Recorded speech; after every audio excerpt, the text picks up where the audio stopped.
Hey guys, Mike here.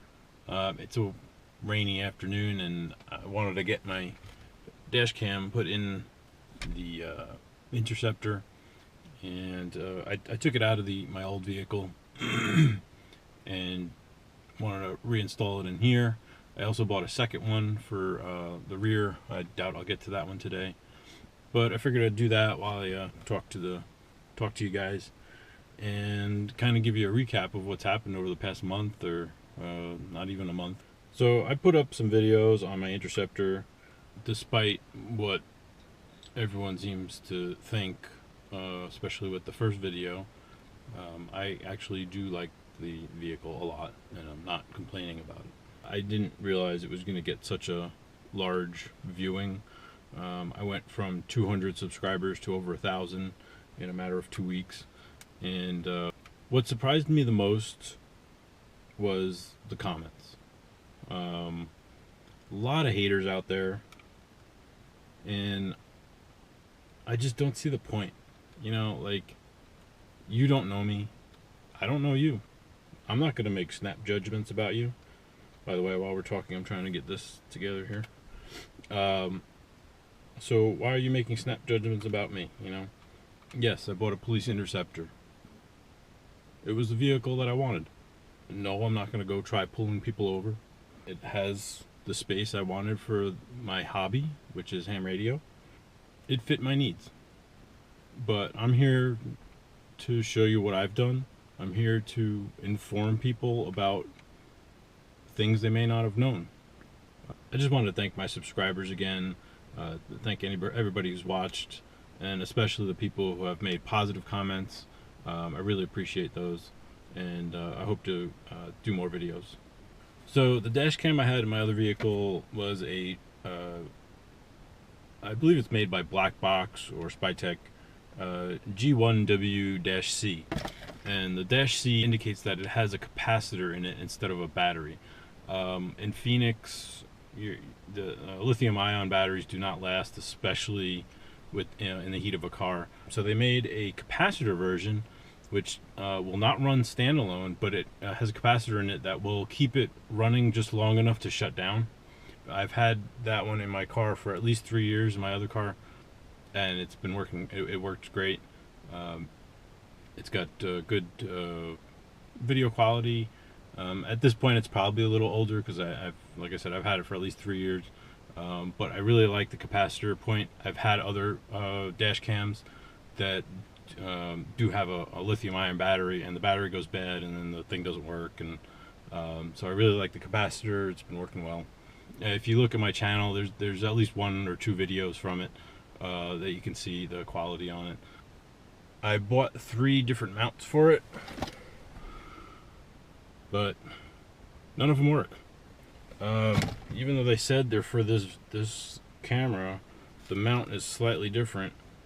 I don't know if you can see, there's kind of a T slot in there, and there's a thing that's supposed to slide in there. And if you compare that one with the original one, which I think is this one, you can kind of see that the two are different sizes. They're different lengths, so it doesn't fit in. But I trimmed one enough to get it on there. I actually put it on here. You can almost see it in the top of the screen here. It's kind of a little articulated arm, and I really want to try and get it up there behind the mirror. So I just trimmed the little edge there. I don't know if you can see that that little corner there. Now I can kind of slide it in there, and I got the articulated arm here. And let's see what we can do. Alright, so I did it. So this just comes with like a clamp, and then it comes with this rubber piece. I had to take it off because the rubber piece kind of opened up and then it didn't grip right, so I gotta try it again.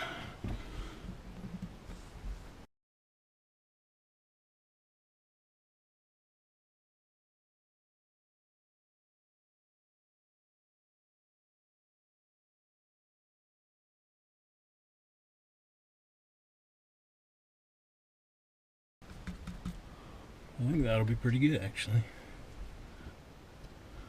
So There it is. Looks pretty good. I can't really see it from back here, from the driver's perspective. I like it. Alright, now we gotta find some power, which I'm assuming is gonna be up in this panel here. Well, let me rephrase that. I'm hoping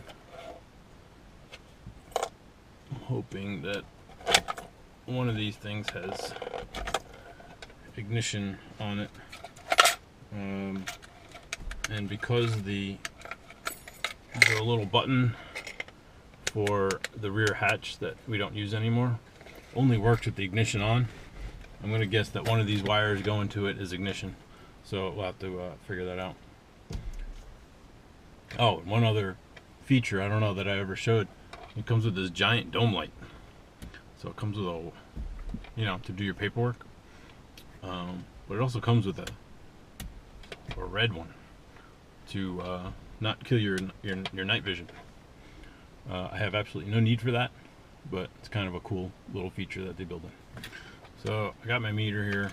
The first thing I want to do is get a good ground, and we're gonna test with the key off. Let's see if we have any power up here. No power up here with the key off. And we'll turn the key on.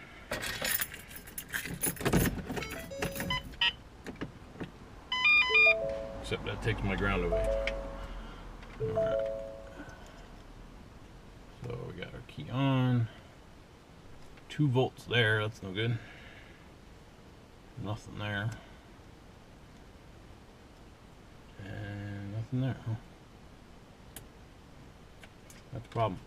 So, upon further investigation, there's no ignition power up here. That stinks. That means I have to run wires. What I had done with the old vehicle, I had taken their adapter and modified it so that I could hardwire it. Basically just took it apart and added wires to the 12 volts so I can wire 12 volts directly to it, and I just shoved that up in the headliner. So there are 2 wires here that I believe go to the map light that will that have 12 volts on it. I believe it does time out eventually after you turn the car off, which will actually give me a little bit of extra video footage after I park the vehicle, which might not be a bad thing. I'm going to try this out, see if it works. It may end up that it runs all the time, and that's no good. So I'm gonna try it out, see what happens, and if not, then I'll run the wires because I really don't feel like running more wires. All right, so I got the USB end, and I'm just gonna push it down. There's actually a little notch right up here in the headliner that I can pass this down through here and plug it in. I believe it plugs in right at the top, which of course is right where the mount is. That's going to be a problem. I might have to move it to the other side. That didn't work. Might have to turn the mount around to put the camera on the driver's side so that the mount is not blocking the connector. Let's see here. Yeah, the connector's on the left side there, but the way I have it mounted, the thing here is blocking it, so I'll have to flip it around. That means I have to take the whole thing off. Alright, so this is the way I had it.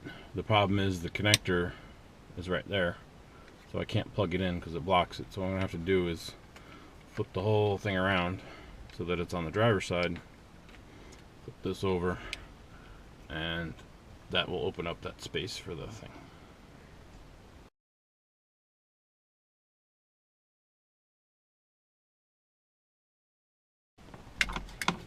Alright, so after taking it off and putting it back on like 5 times, I finally got it into the right position that should work well.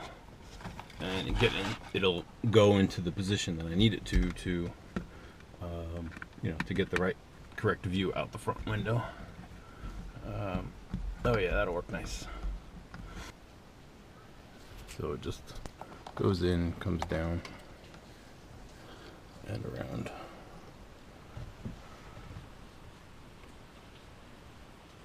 Alright, so the way I like to splice things in is I pull, if I'm not cutting the wire, I just strip back a little bit of the insulation without cutting it. I'll take my meter probe and I push it through. I try to split the strands of wire evenly and put a hole through it. And then I pass the wire through the wire that I'm splicing in through the hole and then twist it around. And that makes a very, very good connection.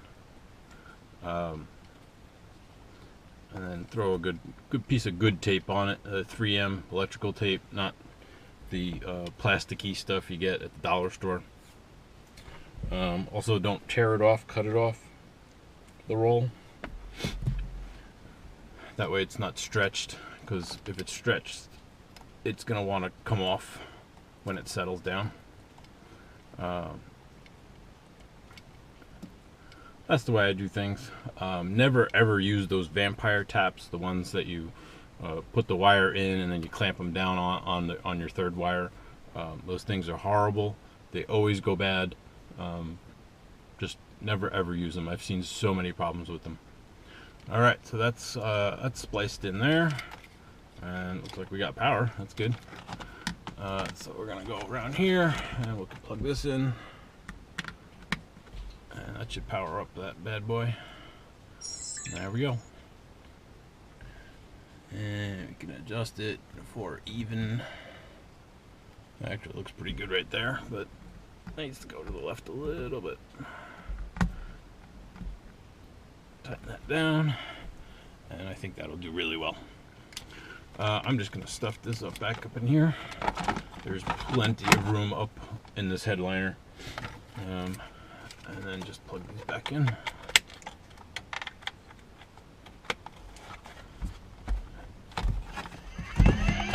And I'm getting a phone call. Alright, I think that's it. I'm pretty happy with that. Well, I'm a little bit happy with it. I need to do something about the wire. I might 3D print a little. In my other car, there was actually a little plastic piece that went from the headliner down to the base of the mirror. I might 3D print something for that holds the wire in place. I'm not liking where the wire's sitting right now. But other than that, thanks for watching and happy holidays.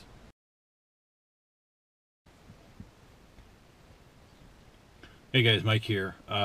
Just trying to do... Hey guys, Mike here. I have a...